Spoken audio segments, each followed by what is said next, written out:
Olá, meu nome é Ricardo Pieroccini e é um prazer poder falar com você. Que Deus possa abençoá-lo onde você estiver e quando você assistir a este vídeo. Vou falar sobre o meu tema preferido em toda a Bíblia, a graça de Deus. Vou ler o verso que está em Efésios capítulo 2, verso 8. Diz assim: vocês são salvos pela graça, por meio da fé. E isso não vem de vocês, é um presente de Deus. Graça. Qual a melhor definição de graça? Eu ouvi uma esses dias que me deixou bem feliz. Diz que graça é amor imerecido. Amor por quem não merece. É o amor de Deus por todos nós. Porque todos nós não somos merecedores do amor de Deus. Alguns versos da Bíblia dizem a nossa real condição. Todos nós, eu e você, independente da sua religião, da sua cultura, independente das suas crenças, todos nós, biblicamente, somos definidos como pecadores. Essa é a condição humana que nós temos. Somos pecadores. A Bíblia diz que todos nós somos pecadores e somos destituídos da glória de Deus. Independente do que nós fazemos ou deixamos de fazer, a nossa condição perante Deus é de pecadores. E o verso que eu li diz que nós somos salvos. Fica implícito que alguém salvo é alguém que precisa de salvação, é alguém que está em apuros. E essa é a minha condição e a sua. Por conta de algo chamado pecado, nós estamos condenados e a graça nos salva desta condenação. Qual a melhor definição de pecado? A mais famosa na Bíblia diz que pecado é a transgressão da lei. E realmente, transgredir a lei de Deus é um pecado.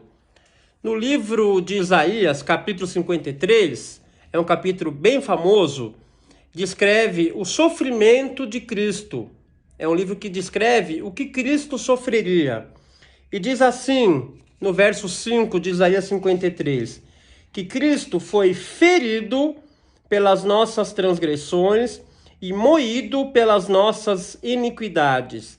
Portanto, as nossas transgressões, transgredir a vontade de Deus e a lei de Deus, acarreta sofrimento em Cristo. É uma definição de pecado, porém ela não é a única. E talvez não seja nem a mais ampla.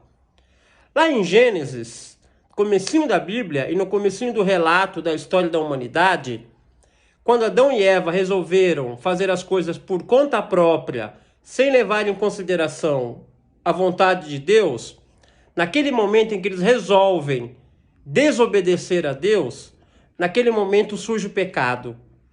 O pecado é o rompimento desse relacionamento com Deus. Portanto, a partir deste episódio com Adão e Eva, a nossa natureza, a natureza humana, ela é corrompida. Nós já nascemos com um problema em relação à vontade de Deus. Nós nascemos com o desejo de fazer o nosso próprio interesse, em realizar as nossas próprias vontades, que são distantes da vontade de Deus. Portanto, nós já nascemos com um DNA pecaminoso. Nós já nascemos com a condição de pecadores. Mais do que transgressão e mais do que relacionamento rompido, pecado tem uma descrição muito precisa na Bíblia. E eu volto ao livro de Isaías, o mesmo capítulo 53.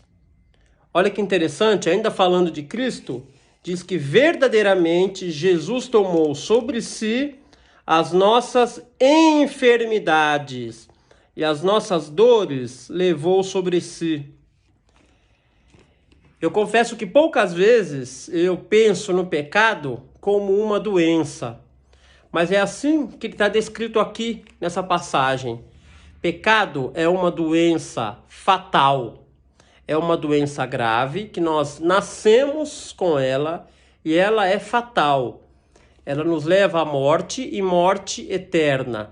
Portanto, todos nós nascemos com uma doença incurável chamada pecado. E a graça vem para nos dar a esperança de que esta doença incurável ao ser humano pode ser curada pela misericórdia, pela graça de Deus. Tem uma passagem bíblica muito interessante e conhecida, se você tem alguma familiaridade com o relato bíblico, de uma mulher que procurou a Jesus, e essa mulher sofria de uma doença, sofria de uma hemorragia há 12 anos. E ela esgotou todas as possibilidades de cura. Ela procurou todos os tratamentos da época e ela continuava doente. Até que um dia ela se aproximou de Cristo e tocou nele. E no momento em que ela tocou, a hemorragia foi estancada. Ela foi curada. E na maioria das versões bíblicas, o relato de Cristo se dirigindo a essa mulher diz assim. Eu leio Lucas capítulo 8, verso 48. Então, Jesus disse a essa mulher: Filha, tenha bom ânimo, a tua fé te salvou. Essa é a versão mais famosa desse relato. Porém, na Bíblia que eu estou lendo, King James, existe aí uma alteração interessante. É o mesmo relato, mas olha só como ficou essa passagem nessa versão. Filha, tem de bom ânimo, a tua fé te curou. Interessante? Salvou e curou. Se o pecado é uma doença, Cristo é a cura. A graça é a maneira que Deus oferece para nos salvar, para nos curar. Quando nos achegamos a Cristo, quando permitimos que Ele atue em nossa vida, através da graça, nós somos curados, nós somos salvos.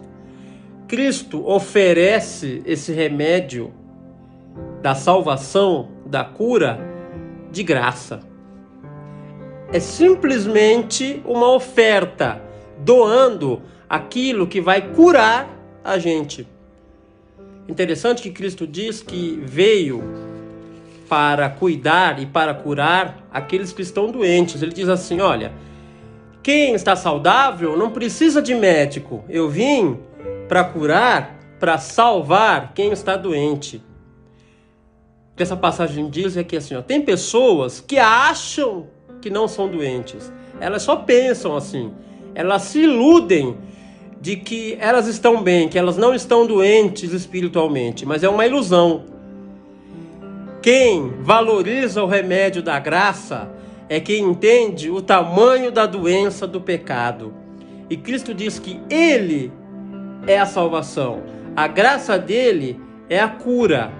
E essa é a boa notícia da graça. Se a má notícia é que nós nascemos com uma doença incurável, nós nascemos condenados à morte eterna, a boa notícia é que a salvação vem pela graça. O nosso remédio é oferecido gratuitamente por Cristo. Que a gente possa reconhecer o nosso estado de condenação, o nosso estado de doença, mas mais do que isso, que a gente reconheça a maravilha deste remédio chamado graça. Que possamos passar mais tempo com este médico, que possamos agradecer mais por esta cura que nos salva e nos liberta eternamente.